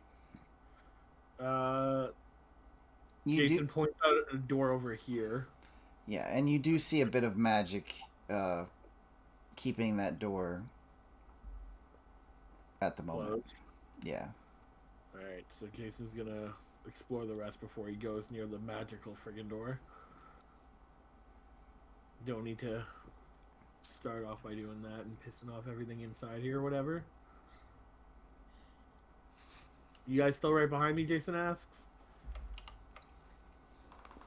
Amber takes a second and kind of realizes, oh shit. And so she heads back over behind Jason because she went off in a different direction. But yes, she is where now did you behind go? Jason. Remy, as you step closer, give me a By perception myself. check. So I Where say, the what fuck did in the everyone go? blue Hang hell on, is hang on. this? Mia got left behind. So I kind of call back to Mia. We're just up Wait, there hang in the on. hut. I Can you think not I see have us? something to... give me 1 second. Go ahead, Akami, while he figures it out. Yeah. So I head back over to Mia. And I'm just like, we went over on the left. Can you not see? Are you? I can. It's just it's hard. I have magic that can open doors, but it's not quiet. Nope. Jason failed that perception check pretty badly. You hard failed that perception check. Jason, as you're walking and you see in the grayscale the bits of debris that line the floor here and there, and bits of cloth, possibly old campsites, perhaps people taking shelter inside of here, finding it during a sandstorm. You nudge your shin against something furry and thick. Oh, God. All right. Can I investigate? Me Investigation, I in the guess? winter. Lord, same. Does a 35 investigation see it? You're going to want a perception check unless you're wanting to reach out and touch this thing. No, I do not. Does a 20 in perception work? Damn, I was really hoping it was going to be a 6. As you kind of focus and look ahead of you, the shapes in the dark seem to kind of start to make sense. Oh, please don't be giant rats or some shit. What you're seeing is this powerful four-legged lion-like form Great. with the upper body of a humanoid woman. Oh, Is it another fucking Sphinx? Are No. we Are we Manticoring? Currently sleeping on a tattered bit of rug and skins that have been piled in the center of this little antechamber. Wait, does this look like a Sphinx or... Does this look like the Sphinx that Jason has met before or no? No. Oh no. I have no idea what the fuck that is. Would Jason know what that is? Give me a history check, Jason. 17. You've heard of, in your studies at the Solarian Academy, you've heard that ruined desert cities and the tombs of forgotten monarchs make perfect lairs for wicked lamias. And what do I know about those? Sometimes called decadent monsters, they take what has been forgotten and make it the seat of their hedonistic rule. surrounding So- themselves with sycophants. So evil, probably not good to wake up, I'm assuming. Perhaps. Are you guys right behind me? Nope. You are Oh. unaware that they are not right behind you. Oh boy, and this thing's asleep, right? Alright, so we're gonna roll stealth now. Okay, you can take the hide action for 19. And I'm going to give it a perception check with disadvantage. Oh boy. Perception is It is just... so dark in here. How did we already split the fucking party? We've I- been in feud for 2 seconds. I know, I was kind of wondering that myself. I was trying to get Mia and follow you. It didn't work. I was going. I didn't see you move, so I didn't move. That's why I crap, came that's back it. to Oh, wait, check it on had- you. Was it advantage or disadvantage? Disadvantage because it's sleeping, so it's got Oh, a thank 9. God. Yeah, You could have Jason's pinged. gonna, You could have pinged. I would have moseyed. Jason's gonna slowly go this way with his stealth. I Okay. don't even see where the Are you fuck keeping people your are. eye on the monster? Oh yeah. Yeah? Jason, give me a dexterity save. Oh, Oh no. no. Checking for traps is a thing of the past. Dexterity save? Yes. Oh I no. will remember. Oh wow. Holy 15 shit. plus 1. So, Jason, as Did- you're backing or sidestepping along this wall, keeping your eye on the lamia that is sleeping, you fail to notice a tripline strung between the wall and this corner. God damn it. And as your foot hits it, you try to catch yourself, and you don't fall. But on the other side where this corner is, the line pulls and knocks a clay pot from a shelf, which shatters on the ground with a very loud sound. Can you ping what direction the sound would come from? The sound came from right here. Uh-oh. How did you get all the way over there? Because we've been in free movement, I thought you were following me. Don't ever assume. Apparently. Is there anything I can do? What was that? I send a message to Jason and I just say, "What the fuck was that?" Jason will tell her tripwire and Lemia that's probably about to wake up and rock my shit. Oh, what? I don't know what that is. I tell her what it is. Oh no. There's a lemon, yeah. There's something in here. Oh, there's a lobby. Did the thing wake up, Dumey, or no? I'm waiting for them to finish their little discussion before we find out. Okay. That When your the thing woke up, friend? Jason is gonna start to run. Oh no. Well, they're desert dwelling creatures, and they're fascinating. They're known for collecting things and taking things. I'm shocked that they'd be one here, considering this has been an act. Weakness. There's a diamond here, right? Oh no. He woke up. He woke up. Dumey has the turn order open. I hate everything. Help! Help! I need an adult. Remember, I am an adult. Oh my god. Fuck out of here. Roll the 20. Well, Roll for initiative. oh no. Classic initiative roll. Like, do I get a surprise round because he was technically asleep? Like, can I just shoot it when the pot goes? No, because you didn't Because say Jason- anything about shooting it until you realized it woke up. But it's supposed to like wake up and open its eyes. Can I shoot it then? You Like, can I shoot it like as it's waking up? Once it's your Or turn. can I try to talk to it? Can I try to talk to it as it's waking up at least? Once it's your turn, you can. Oh fuck me. Okay. So the thing is laying down. So as the pot crashes to the floor, its head picks up and looks around. Does it see me because I'm stealthy? Oh, hon, it can see in the dark. What? It can see in the dark better than you can. I have a 19 stealth and I'm like hiding in the shadows ish, kind of with my cloak. Maybe. Come on, give me something, Dewey. I'm gonna try to justify this up my ass. You can't stop me from trying. The creature, it's a little bit awkward, but the creature, being four limbs, does kind of use half of its movement to rise up.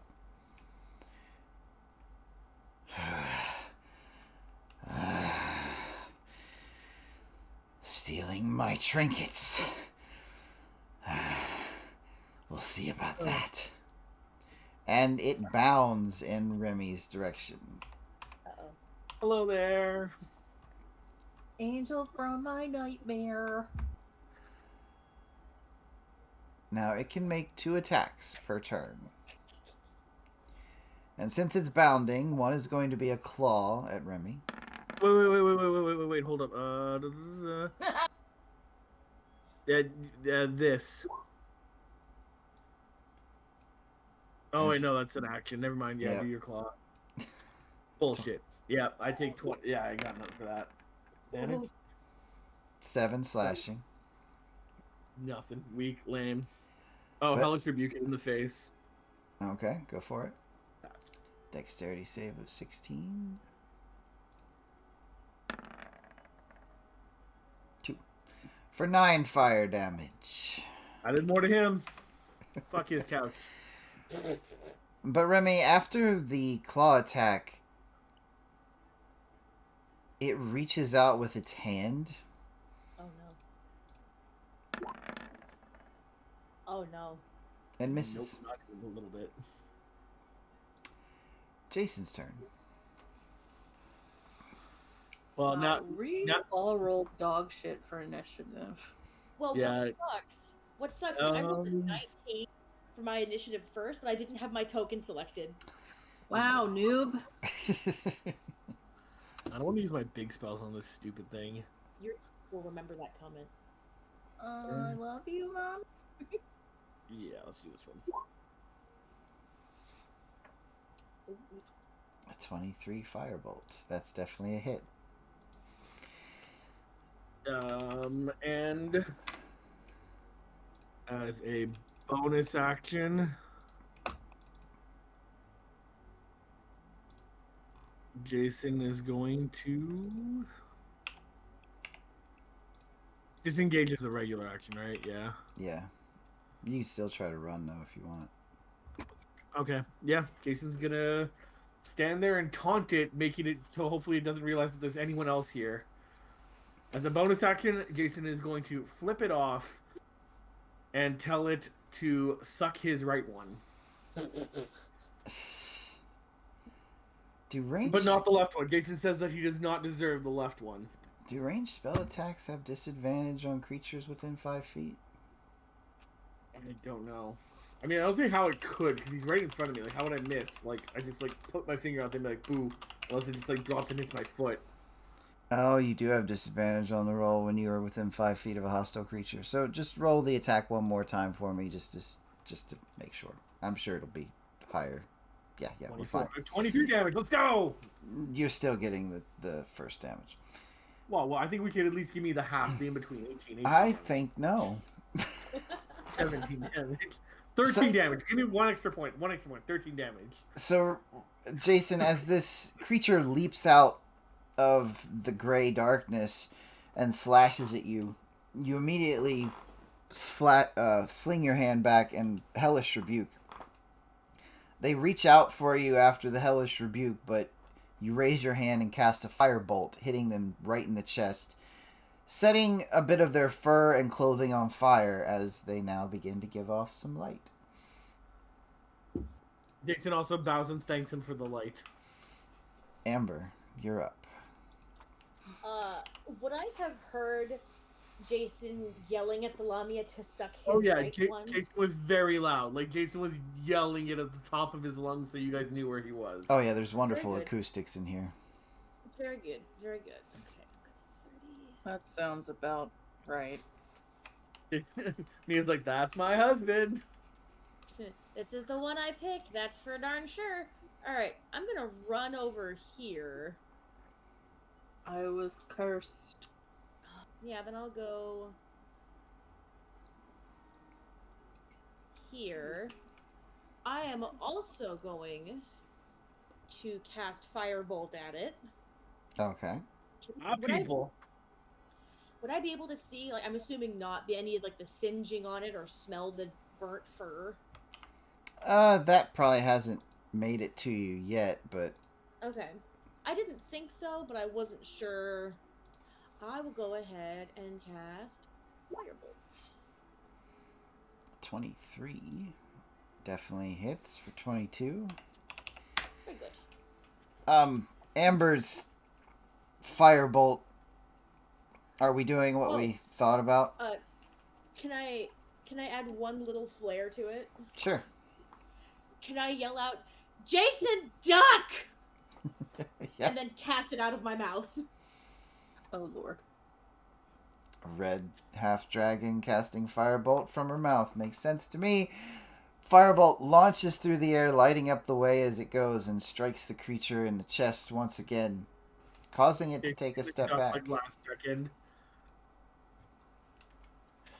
I like to think that he would have heard me, turned, seen it coming straight at him. And he's gonna let out like a high pitch, like, and then duck. Oh, you and I are thinking the same thing. All right. Anything Wait, else? it pushed it Amber? back? The firebolt pushed it back or something, or what happened? Yeah, it kind of staggered back from the second hit in the chest. Jacen flips it off. Mia, you're up. If Amber has nothing else. Nope. I would just call it. Are you dead? Me or the other thing? Well, mostly you. I don't know if it can respond, so I'll assume you're not dead. Jacen looks at the other thing. Does the other thing look alive to him? Oh yeah. Jacen says, "No, we're both okay, unfortunately." Then yeah, that would be it. Mia grabs the great axe from her back and runs 30 feet. As she gets towards the end of the 30 feet, all of a sudden she just turns into like a purple mist and appears right in front of the being, and I will face step Ooh. as my bonus action. Well done. Where the fuck did you get that? I've had it the whole time. I don't think I've ever seen you use this. Because I'm always right where the mobster appears. Pretty much. Pretty much. Such is the woe of the leader. A tear of pride goes down Jason's face as his wife used magic to save him.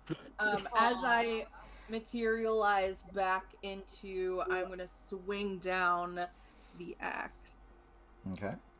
for my first hit. Holy shit, you actually didn't break your weapon. That's a good hit for 17. Well, it's the first hit. Don't get too cocky now. You don't understand. Normally it's like 1-1 and then for a bonus action 1. I swing back, and I'm basically like in a frenzy attack 3 times / like 19 hits for another 12. Nice. 20 hits for another 11. Mia, flourish your kill. That's my wife right there. That's my wife. I appear,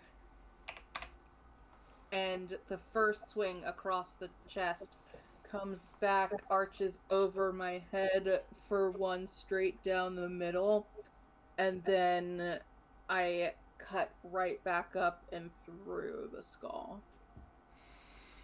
The creature is unable to make any kind of sound as it falls limp to the floor, still smoldering, still producing light in this chamber. Are we out of combat? Yes, you are. Jason's like gonna run to Mia, give her like, is she like covered in blood or anything or no? Probably a little bit of a Probably spray. like a little. Whatever. He's just gonna be like, I love you, and then just give her a kiss. You know how people would always shit on me for like running into things?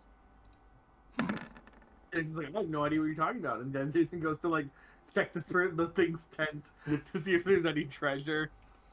Yeah, let's check. Come, we're here. We might as well. There says something about trinkets. I like trinkets. I might as well Right? be a magpie. Do I roll investigation? Sure. I can investigate. I yell behind me and I say, Amber, 29. Me, you need an adult. No, You good? I'm fine. Thank you. Okay. Do I find You anything need on the body? counseling. I know that was gory. See- Oh no, not the worst I've seen. Seeing as this was a young Lamia, you find an arcane scroll that appears to be disguise self, I'm pretty sure I already know that spell. a potion of blur, That spell. I have that spell, but if I don't have to use a spell slot. 316 gold pieces. Yoink. Are you And- writing all this down? Somebody better be. Okay. Any diamonds in there? That's Jason- what we're here for, right? You did Jason- find a small silver oil lamp. Yeah, we'll take that. Just possibly light our way. Jason's gonna toss Mia 108, toss Amber 108, and keep 108 for himself. And then Jason's gonna get ready to keep exploring this silly tomb. All right, Does this door have magic? where'd Yes. you go?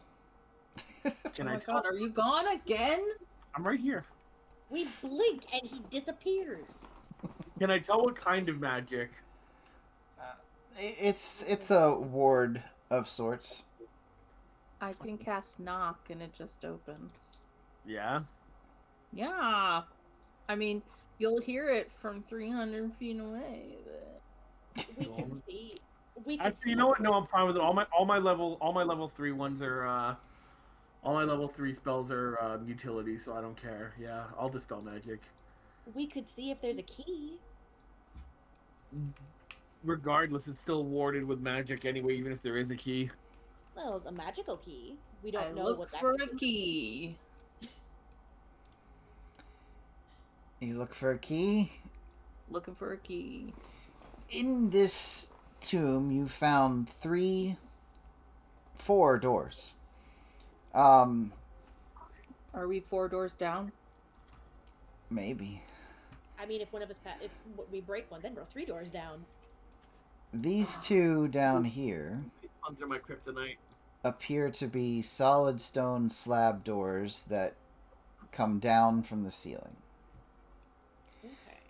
The door here seems to be fairly ornate, with many of the gems that were once encrusting it have been taken, but it is still sealed tight as a double set of doors.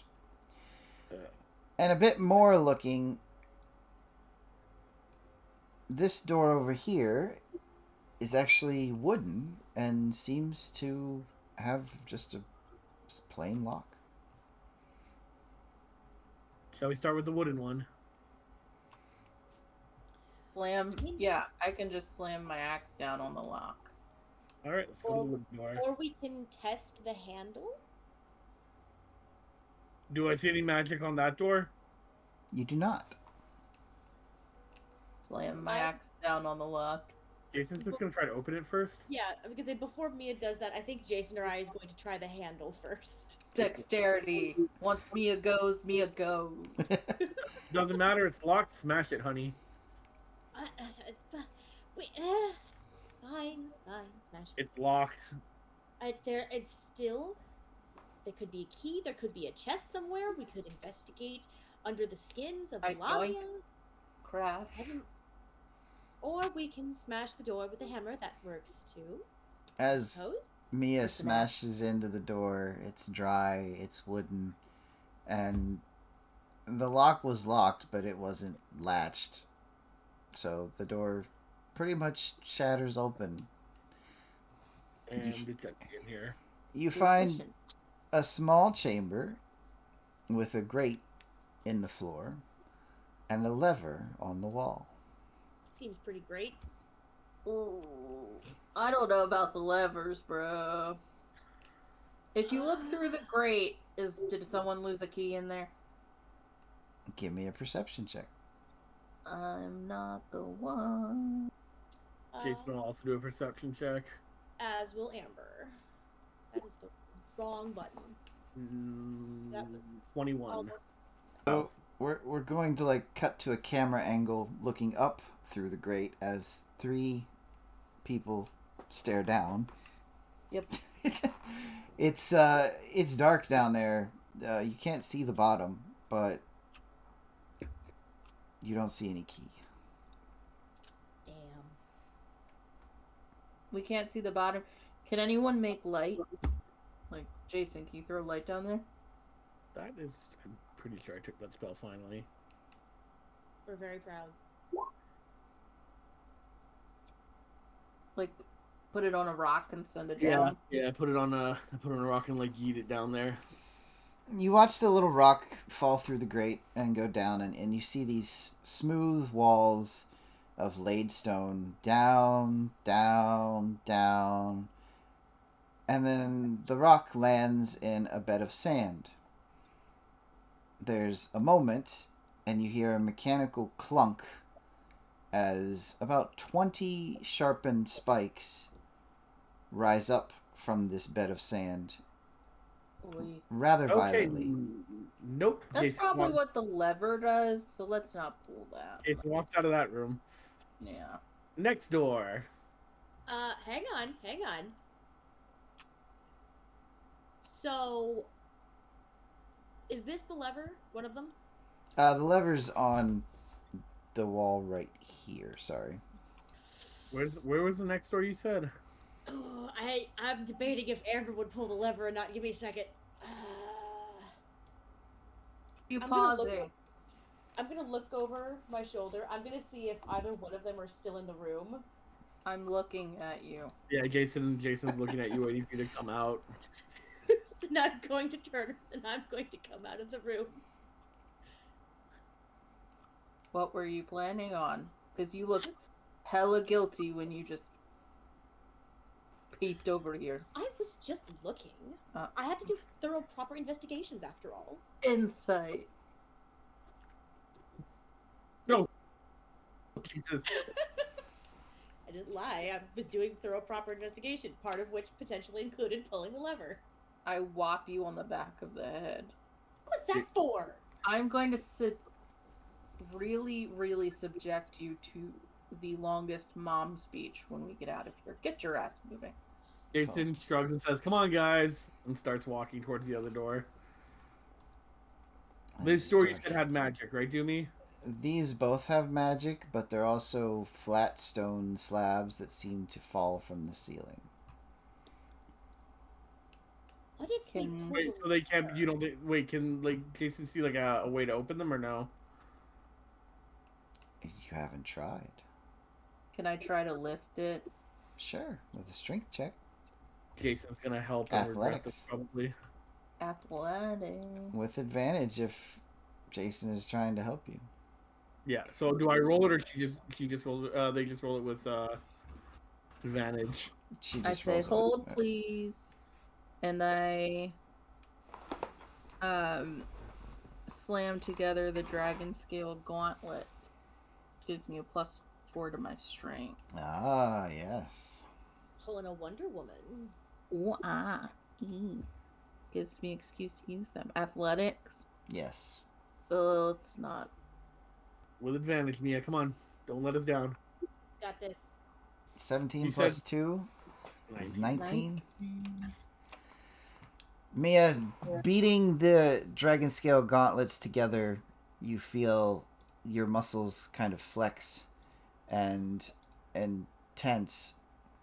And reaching down to the bottom of this stone door, you get as best purchase as you can.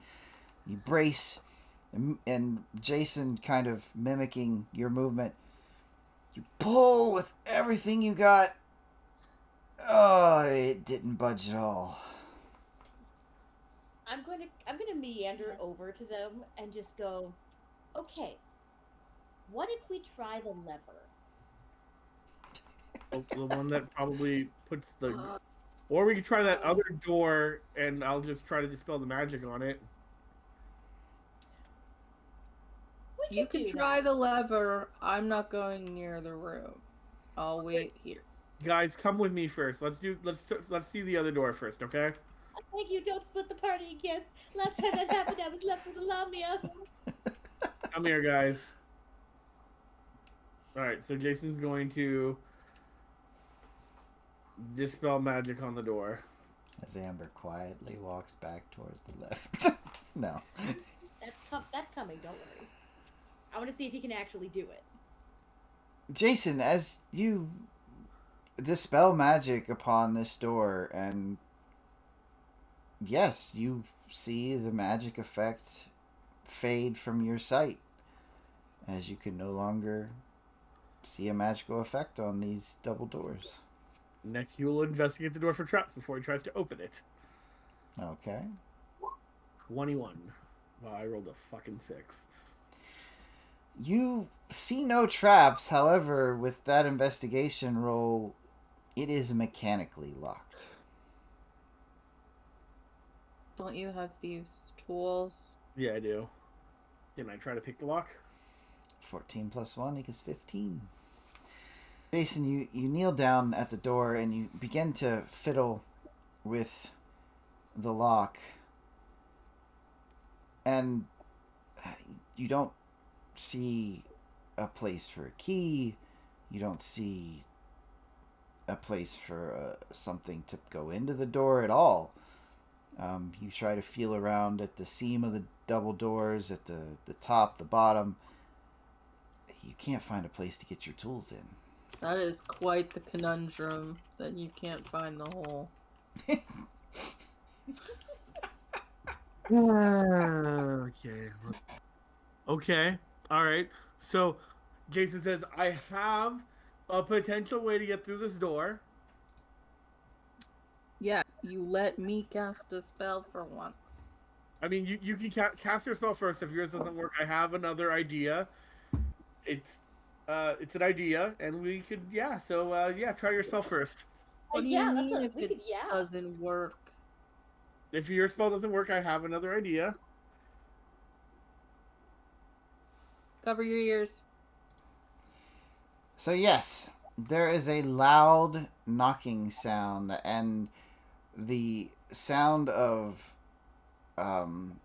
gears kind of shifting, and you hear sounds coming from behind the two stone slab doors. And as Amber has quietly began walking towards the lever, she hears sounds from the lever room. But the door begins to slowly open. Jacen yells for Amber and says, Amber, it's open, come. Look There's around. words you can add there. Please? Yeah, that. Come on. You wanted to see the whole explore the tomb. We opened it. Come on. Yes, we also could have used the lever from the sound that I heard. It would have worked just fine, you know. I never get to use magic. Let me have this. Detect magic showing me anything in this room? Yes, the candles are Everburn candles. There is a magic to the statues. There is a magic to the sarcophagus. Oh, God. Why do I have a feeling that if we open the sarcophagus, the fucking statues are coming to life or some nonsense? Because you're paranoid. Do you know where we're supposed to find this object? I will be honest, I don't know exactly. Mostly because I've never been in this deep and the records aren't exactly the most clear, but I have been told it is in here somewhere. Wow. Can I use Arcana to see if I can tell what kind of magic's on the tomb? You can, but that's something that's going to have to wait till Saturday. We had a pretty good watch rate tonight. I'm looking at our viewer count right now, and I'm glad to see all you joined us. I hope you guys stick around with us every week. Come back and see us. And so, Thank you for the session, Dumey. oh, you guys are welcome. I'm glad it went so well. Oh, And- thank you for the guest spot, by the way, Okami. Yes, Oh yeah, absolutely. Okami, our other DM, guest spotting for a part of a NPC a little bit. There's 20 sides to every story. Roll for yours. See you soon, everyone.